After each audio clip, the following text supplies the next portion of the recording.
How do you prepare lunch for 1,700 people every day? Of that 1,700, approximately 350 students go through the tray line each day. The cafeteria staff has no choice but to be prepared. With the large variety of foods on the menu, there are some items that are more popular than others. The most popular food is probably the chicken fried steak on Monday, but on Wednesday we do sliders now, and those are coming a close second. What is your favorite food in the cafeteria? I'd have to say the cheese pizza. The Monday meal, the chicken fried steak. Well, right now, I'm gonna have to say pizza. It'd probably be the chicken sandwiches from the Blue Line. Oh, I like the cheese pizza. The mac and cheese would be pretty good. I like it a lot. So. Administration officials within FISD are the ones who choose the items on the school menus. I mean, we take suggestions from you kids, but unless it meets certain qualifications, then we can't sell it. What food do you want to see on the cafeteria menu? If I had to pick my absolute favorite food, it'd have to be ramen noodles. Definitely curry. Chicken nuggets next year. Maybe something different, something like a milkshake. I would have to say pie. Like add it to the menu? Oh, dude, some like Raising Cane's. That's what's up. Yeah, Raising Cane's for sure. Our cafeteria ladies have an early schedule. With preparing food from scratch and making sure it's ready in time for all 4 lunches, you could say they have a busy morning. We start prepping in the morning, we get everything ready, but we batch cook every line, so every line gets fresh food each lunch. We prepare it, we get everything panned up, and then everything is ready to just slide in the ovens.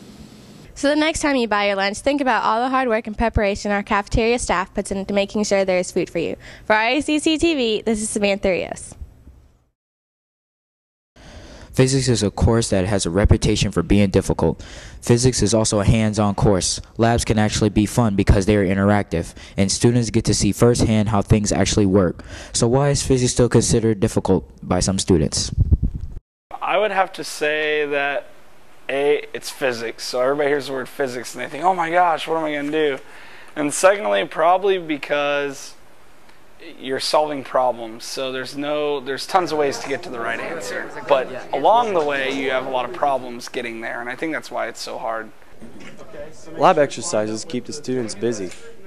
It's a lot of fun, so I think that's why kids enjoy it, because you're not always sitting down in your chair, you're always moving around, getting up, doing hands-on activities, which I think is more fun than just writing and doing that stuff. So one of the most popular labs is a balloon activity.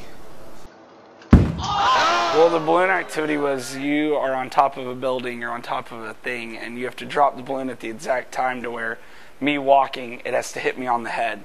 So it's one of those things that you have to do a bunch of equations. I won't go into it, but the idea is not watching me, but looking at a timer. Can you drop the balloon at the exact time to where it hits me on the head? And kids were actually able to do it. I was really impressed. So Mr. Sands is impressed when his students make an attempt to understand physics.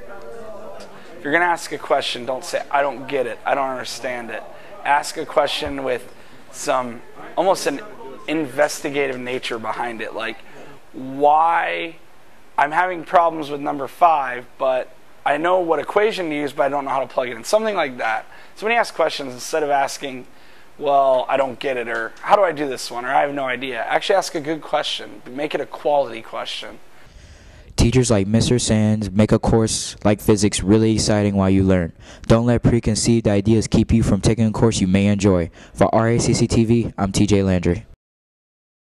You might think that a course like economics would be boring, but at FHS we have a teacher that makes it one of the most interesting and useful courses in this school.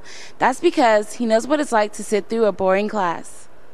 When I was in high school, I was kind of fed up with a couple of the people who were teaching me and decided that I could someday do a better job than they. One day I finally decided that I was just going to teach anyway, even though the money wasn't maybe as much as I could make. It's the best job I've ever had, for sure.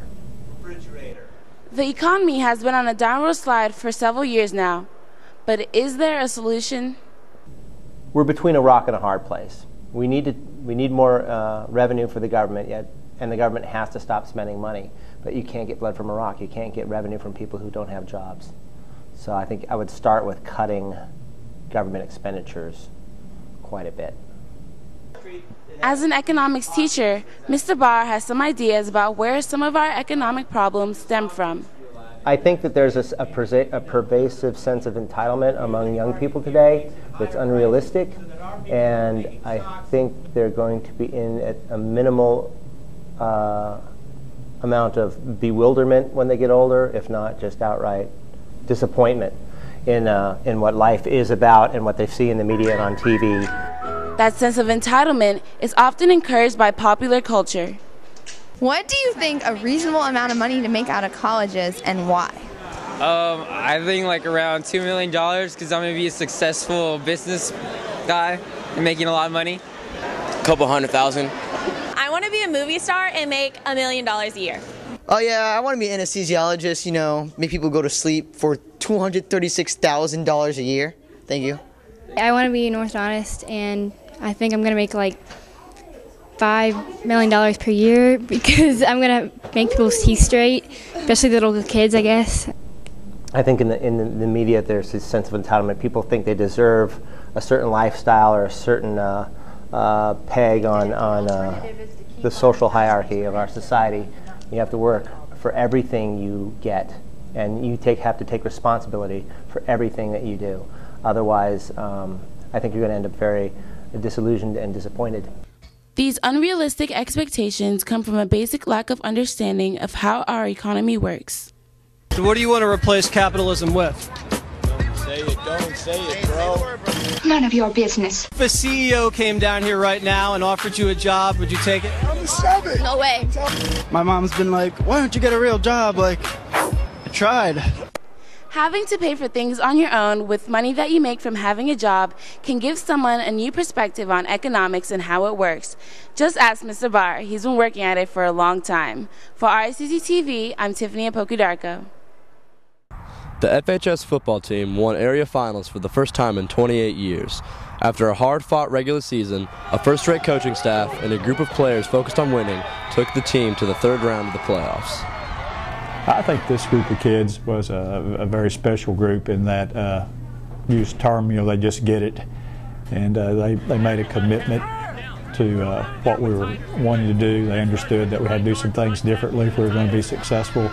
And they bought in, and I think the reason we were successful this year is because we had great leadership out of our senior class. Winning area after defeating Dallas Lincoln on Saturday the 19th was a milestone the players will never forget. We came a long way.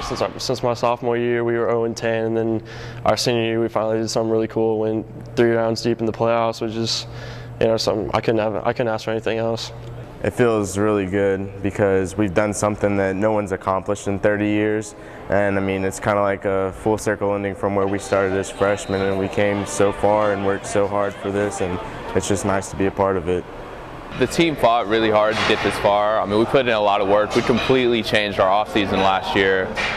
We put in a lot more time than we have in the last years, brought a lot more camaraderie with each other, and started working a lot more as a team. For all the hard work we put in over the summer, strength conditioning, all that good stuff, and just proving people wrong for people and all the stuff that we've done in the past, and it just felt good to do it as a team because we had a nice family bond, and just felt great to end a senior year like that. The playoffs began with some real challenges, but that didn't stop the Raccoons. And Wiley East was a very good football team. No one thought we could beat them. All the sports writers picked us to get beat. And winning that game, especially the way we did, it had an 80-yard drive into the win at the end of the game to score a touchdown and then convert 2-point play. I think that was huge.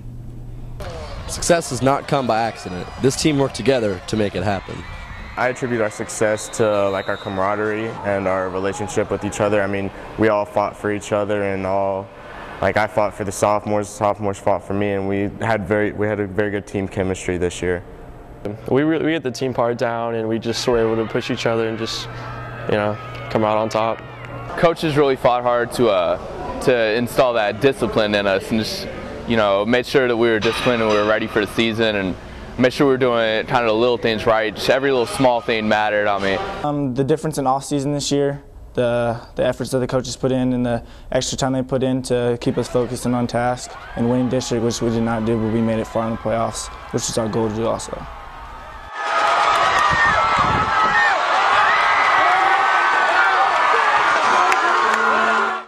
I thought our kids, did a great job. It's an extended season once you get to the playoffs, and the grind of going through practices on a daily basis could come into play, and practicing during the holidays can be a distraction if you let it. But our kids handled all those things really well, and that's a tribute to them, what they accomplished this year. I'm glad we got far this year. It was fun going to the playoffs. I thought it was a lot of fun, and I'm really proud of our boys. I thought it was phenomenal. They did such an outstanding job. They brought the spirit of the school alive. Just watching the kids and the coaches, all the different groups from, the band, the drum line, the drill team, the cheerleaders, the color guard, the booster parents, the community. It was just so much fun, and we truly enjoyed the ride. This year's team has reset the bar and expectations for next year's players. Many of our most talented team members will be back next season with every intention of returning to the playoffs, and we will be there to support them every inch of the way. For Racc TV, I'm Derek Gorley. That was good. Good morning, fellow raccoons, and welcome to the Weekend Weather Watch. Get your umbrellas ready because the rain is back and it's going to continue through the weekend. Today, we may see some rain with a high of 62 and a low of 51. Saturday will be wet with a high of 61 and a low of 39, and Sunday gets colder with a high of only 42 and a low of 35. The chilly weather is here to stay for a while, and it's just time for the holiday season. For Racc TV, I'm Jalen Crothers. And I'm Brett Mendez. Ho, ho, ho!